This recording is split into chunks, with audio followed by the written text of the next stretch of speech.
এই রান্নাটা হয়ে গেলেই সবাইকে ডেকে খেতে বসিয়ে দেবা বৌমা। আচ্ছা মা, ঠিক আছে। মা, ও মা, এই বাঞ্চতটা এখানে কেন এসছে? তুই কার কথা বলছিস? এই যে মাসিমা, আমার কথা বলছি গো। আপনার ছেলেটা না খুব দুষ্টু, একটু ইয়ার কিউ বোঝে না বাবা গো বাবা। হ্যাঁ গো, তুমি আমার ভাইকে গালাগালি দিলে। বাড়াটা গালাগালি দেবো না তো কি দেবো? ও বলছো তার বাল, বাড়া আমাকে ঘরে একা পেয়ে আমার প্যান্টের ভিতরে হাত ঢুকে দিয়েছে। মা গো মা, জামাই বাবু তুমি অত রেগে যাচ্ছ কেন? আমি তো তোমার শুধু একটু সাইজটা দেখছিলাম গো। সাইকেল ছিল হোম তার বাল, বাড়ি গিয়ে বাবার সাইজ দেখবি যা। কি সব উল্টো পাল্টা কথা বলছিস তুই? যা বলেছি ঠিকই বলেছি।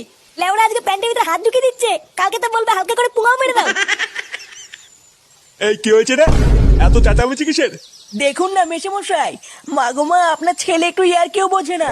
ওটাই আর কি ছিল বাঞ্চদ? দেখেছেন তো কিভাবে বলছে। দেখো মা, আমি কিন্তু বলে দিচ্ছি, এই চুদির ভাই যদি বাড়িতে থাকে আমি কিন্তু বাড়ি থাকবো না, বলে দিলাম। চোরে বাচ্চা, তুই ঘর থেকে বেরিয়ে যা। আমরা কোনো কাজকর্মের বেলায় নেই, কোনো রোজগার পাতি নেই, আবার বড় বড় কথা। ও বাড়া, মায়ের থেকে মাসির দরদ বেশি, তাই তো? বাড়া এখন তো দেখছি আমার থেকে এই বাড়িতে এই হোমোচোদার দাম বেশি।